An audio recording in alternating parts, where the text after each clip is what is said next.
తెలంగాణ. ఎక్కువ టైం తీసుకోను.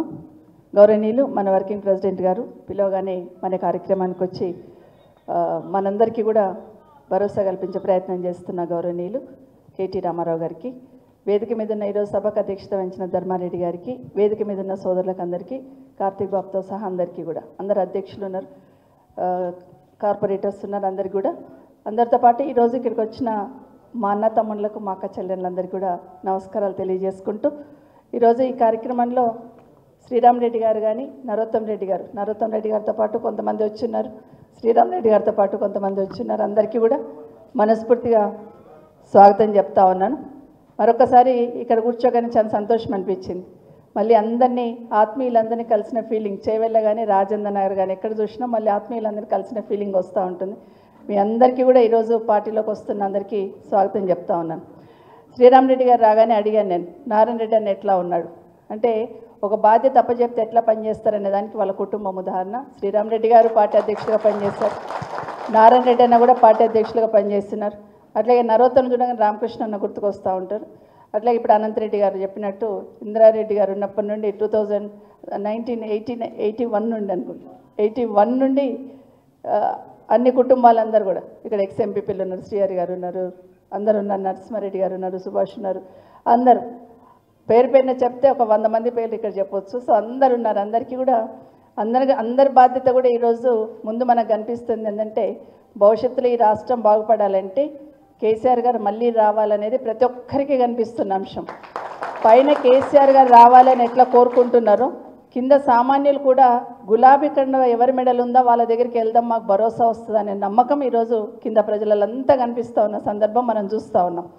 సో ఇవన్నీ నెమరు వేసుకున్న సందర్భంలో ఇప్పుడు ఒక్కసారి ఆ ఫోటో చూస్తే, రేవంత్ రెడ్డి గారు వచ్చినప్పుడు ఏం చెప్పారు, కేసీఆర్ నిశానా జరిపేస్తానని అన్నాడు. అందులో ఒక్క నిశానా జరపగలుగుతాడా? ఒక్క నిశానా, వేరే ఏమొద్దు, ఉన్న దాంట్లో ఒక్క నిశానా జరపగలుగుతాడో చూడాలి.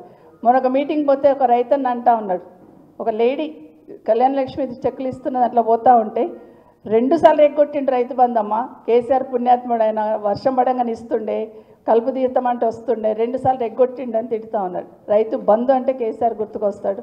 ఖచ్చితంగా ఏది ఉన్నా కూడా, అంటే సూర్యచంద్రులు ఉన్నంతకాలం, తెలంగాణను వాడు ఉచ్చరిస్తున్నంతకాలం కేసీఆర్ గారి పేరు ఉంటుంది. సో ఎక్కడ పోయినా కూడా కనిపిస్తూ ఉంటుంది. ఇప్పుడు మీరు మొయినాబాద్కి వెళ్ళి వచ్చినారు, చేవెళ్ళకి వెళ్ళి వచ్చినారు, రాజేంద్రకి వెళ్ళి వచ్చినారు, ఎట్లా కనిపించింది మనకు? రింగ్ రోడ్ ఎక్కగానే ఎక్కడ చూసినా ఎవరు కనిపిస్తారు? 100% కేటీఆర్ కనిపిస్తాడు. అక్కడ ఏ ఫ్లైఓవర్ చూసినా, ఏ రోడ్డు చూసినా ఒక పర్ఫెక్ట్ ప్లానింగ్, ఎక్కడి నుండి ఎక్కడికి లింక్ కలపాలా, ఎక్కడ ఫ్లైఓవర్ వేయాలి, ఎక్కడ అండర్ పాస్ చేయాలా, ఎమ్మెల్యేలుగా మాకు లేని అవగాహన ఈ హైదరాబాద్ సిటీ మీద, రింగ్ రోడ్ లోపల ఉన్న ప్రతి దాని మీద సంపూర్ణ అవగాహన ఏకైక నాయకుడు 100% కేటీఆర్ గారు. అది నేను చెప్పగలుగుతాను. నేను అసలు షాక్ అయిపోయినా. ఒక రోడ్ ఫౌండేషన్ ఎన్నికే తీసుకెళ్లారు, ఒకసారి తీసుకెళ్ళినప్పుడు ఈ రోడ్ ఎక్కడికి పోతుంది తెలుసా అని అడిగారు. ఎక్కడికి పోతుందంటే మణికొండకు పోతుంది అన్నాడు. ఆ కొండల గుట్టలకి వెళ్ళి మణికొండకి ఎందుకు తీసుకెళ్తుందంటే లింక్ రోడ్ తీసుకొస్తే ఇంకా డెవలప్మెంట్ అవుతుంది, దగ్గర అవుతుంది అక్క అని చెప్పినప్పుడు నిజంగా షాక్ అయిపోయినా కొండల గుట్టలు. సో అది తెలంగాణ రాష్ట్రంలో ఇంతకుముందు బాబు చెప్పినట్టు ఈరోజు చిట్ట చివరి స్థానానికి రేవంత్ రెడ్డి గారు తీసుకొస్తే తెలంగాణ రాష్ట్రం దేశంలో మొదటి స్థానంలో నిలిపింది కేసీఆర్ గారు. అది చాలా గర్వంగా చెప్పుకున్నాం మనం. మేమున్నాం మొదటి స్థానంలో అని చెప్పుకున్నాం. కానీ ఈరోజేమో 1.5 ఇయర్లోనే ఎంత అధోగతి పాలైందనేది మనం చూస్తూ ఉన్నాం. నిజంగానే కేసీఆర్ గారి నిశాన్ అంటే ఒకసారి నవాపేట విన్నాను నేను. పోయినప్పుడు ఆ ఊర్లో లేడీస్ వ్యవసాయం చేసుకునే వాళ్ళు ఉంటారు కదా, వాళ్ళని అడిగాను నీళ్ళు వస్తున్నాయి అమ్మ అని. కేసీఆర్ నీళ్ళ బిడ్డ అన్నది. కేసీఆర్ నీళ్ళు అంటే నాకు అర్థం కాలేదు స్టార్టింగ్లో. కేసీఆర్ నీళ్ళు ఏంటి, మంచినీళ్ళు నల్లలలో వస్తున్నాయి అంటే గవే బిడ్డ కేసీఆర్ నీళ్ళ అన్నారు. అంటే అంత చెరగని ముద్ర కేసీఆర్ గారు వేసుకున్నారు. ఈరోజు గ్రామాలలోకి వెళ్తున్నప్పుడు మనం చెట్లు చూస్తున్నాం. నరోత్తం ఇంతకుముందు చెప్పినట్టు సర్పంచ్లకు గర్వంగా పనిచేసినామని. ఆ చెట్లను ఏమంటారు? కేసీఆర్ చెట్లే అంటారు. కేసీఆర్ చెట్లు, కేసీఆర్ నీళ్ళు. కాబట్టి కేసీఆర్ నిశాన ఎవ్వరూ చెడపలేరు, అది వాస్తవం. గతంలో రాజశేఖర రెడ్డి గారు ఉన్నప్పుడు మనం ఆరోగ్యశ్రీ ఫీజు రియంబర్స్మెంట్ రాజశేఖర రెడ్డి అని ఎట్లా అంటాం, అట్లాగే కేసీఆర్ గారు కూడా నిశాన చెడపలేని ముద్ర తెలంగాణ రాష్ట్ర ప్రజల గుండెల్లో ముద్రించింది వాస్తవం. కాబట్టి సంవత్సరంన్నరలోనే అయ్యో కేసీఆర్ని ఓడగొట్టుకున్నాం, ఎట్లాగైనా కేసీఆర్ గారు వెనక్కి రావాలి అనేది ప్రతి ఒక్కరు ఆకాంక్షిస్తున్నారు. మన మోయినాబాద్కి వెళ్ళి వచ్చినారు మీరు. 111 జీవో దియగానే మీరు ఏం చేసినారు? సంబరాలు చేసుకున్నారు. బాబా ఇంకెక్కడికో వెళ్ళిపోతాం మేమని. జస్ట్ దాన్ని జీవో ఇంప్లిమెంటేషన్ చేస్తున్న మన టైంలోనే ఎలక్షన్స్ వచ్చినాయి. కానీ ఇప్పుడు ఈ గవర్నమెంట్ వచ్చినాక ఏం చేసింది? ఒక్కసారి అడుగుతున్నారా? ఒక్కసారి అడిగితే దానికి సమాధానం చెప్పే దిక్కు లేరు. త్రిభువన్ ఓ దేవుడారు కానీ హైడ్రా తీసుకొచ్చి మనను కథం పట్టించే పని అయితే ఆగం చేసింది. హైడ్రా తీసుకొచ్చి ఆగం చేసింది. ఇది మనం చూస్తూ ఉన్నాం. ఒకరోజు ఒక మీటింగ్లో కేసీఆర్ గారితో నేను కూడా ఒక మీటింగ్లో రివ్యూ మీటింగ్లో ఉన్నాను. అయితే వర్షాలు పడుతూ ఉన్నాయి. అప్పుడే వర్షాకాలంలో అన్న దగ్గర ఆఫీస్కి చైర్కి ఎదురుగుండా గోడ మీద తనే గూగుల్లో పోయి చూసుకునేవాడు ఏదున్నా కూడా. మీటింగ్ అవుతూనే ఉంది, ఇమీడియట్గా గూగుల్లోకి వెళ్ళిపోయి చెక్ చేస్తూ ఉన్నారు. ఏమనంటే కాళేశ్వరంకి వెళ్ళి కాలువల ద్వారా నీళ్ళు వస్తున్నాయి, మరి చెరువులు నింపుకున్నారా లేదా అని ముందు పోయి సిద్దిపేట అక్కడంతా చూస్తున్నారు. అట్లాగే సిరిసిల్ల అంటే కరీంనగర్, మెదక్, ఉమ్మడి మెదక్ అదంతా చూస్తున్నారు. తర్వాత నల్గొండకు వచ్చిన్నారు. మాకు అర్థం కాలే ఏం చూస్తున్నారా అని మేము కూడా అట్లా చూస్తూ ఉన్నాం. చూపిస్తూ ఉంటే నల్గొండకి వెళ్ళగానే అన్ని చెరువులు నింపుకున్న తర్వాత ఒక చెరువు ఖాళీగా అనిపించింది. వెనుకనే జగదీశ్వర్ రెడ్డి గారికి ఫోన్ చేశారు. ఏంటి పలానా ఊళ్ళో పలానా చెరువు ఖాళీ ఉంది, ఆ కాలువలో నీళ్ళు ఉన్నాయి, చెరువు నింపుకోవచ్చు కదా అన్నారు. నాకు అర్థం కాలేదు, షాక్ అయిపోయాను. అంటే ఒక చెరువు ఖాళీ ఉందంటే వర్షాకాలం వచ్చినప్పుడే ఆ చెరువులలో నీళ్లు నింపుకుంటే మళ్ళీ రైతులకు అవసరం వచ్చినప్పుడు మనం వాడుకుంటాం కదా, మరి ఎందుకు నిర్లక్ష్యం చేస్తున్నా? ఆ ఊరు చెరువు నింపి మళ్ళీ 2 రోజులలో నాకు చెప్పు అన్నారు. ఒక్క నిమిషం షాక్ అయిపోయినాను. అంటే అంత డెప్త్లో పోయి ఆలోచించున్నారు.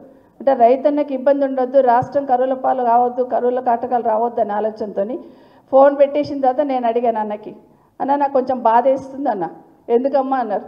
అంటే కాళేశ్వరం పూర్తి చేస్తే అక్కడ అన్ని చెరువులు నింపబడుతుంది, మరి మా రంగారెడ్డి మా వికారాబాద్లో చెరువులు ఎప్పుడు నిండాలన్నా అని అడిగాను.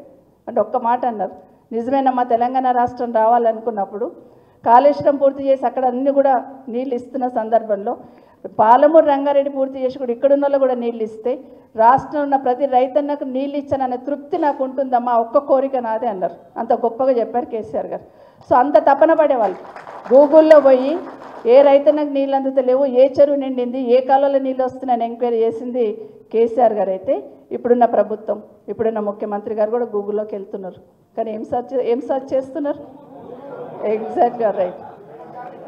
మామిడిపల్లిలో భూములు ఖాళీ ఉన్నాయా, కందుకూరులో భూములు ఖాళీ ఉన్నాయా, పుప్పాలగూడలో భూములు ఖాళీ ఉన్నాయా, ఎక్కడెక్కడ భూములు ఖాళీ ఉన్నాయి, ఎక్కడెక్కడ ఇమీడియట్గా తీసుకోవచ్చు, ఎక్కడెక్కడ అమ్ముకోవచ్చు, అవకాశం ఉంటే ఎక్కడెక్కడ మనం రాసుకోవచ్చు. ఇది ఇప్పుడున్న ప్రభుత్వం చూస్తూ ఉన్నారు. కాబట్టి ఆ ప్రభుత్వానికి ఈ ప్రభుత్వానికి తేడా. ఇక్కడ రైతన్న చేస్తారంటే వాళ్ళకు పట్టదు. నిన్న మనం ఒక ఫోటో చూసినాం, గుండె తరుక్కుపోతుంటుంది.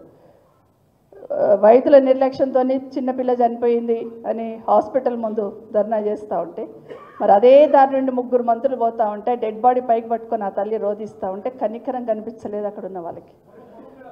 మనసు కలుక్కుమంది కదా ఎక్కడైనా చూస్తే. ఇట్లా ఉంది. మీరు చావనన్నా చావండి, ఏమన్నా చేయండి, మాది మాకుంది, మేము పోతున్నాం అనే లెవెల్లో ఈ ప్రభుత్వం పోతూ ఉంది. ఇది మన తెలంగాణ సమాజానికి, తెలంగాణ రాష్ట్రానికి మంచిది కాదు. 2014 కన్నా ముందు తెలంగాణ సమాజం అంతా ఏ విధంగా తెలంగాణ రావాలని కోరుకున్నారో, మరొక్కసారి తెలంగాణ సమాజం, తెలంగాణ రాష్ట్రం బాగుపడాలంటే కేసీఆర్ రావాలన్న ఆరాటం ఈరోజు అందరిలో చూస్తూ ఉన్నాం. కాబట్టి 27 నాడు జరుగుతున్న కార్యక్రమానికి మన 20 సంవత్సరాలు పూర్తి చేసుకొని కేసీఆర్ గారు 24 పూర్తి చేసుకొని 25లో అడుగు పెడుతున్న సందర్భంలో మనం అందరం కూడా వెళ్దాం.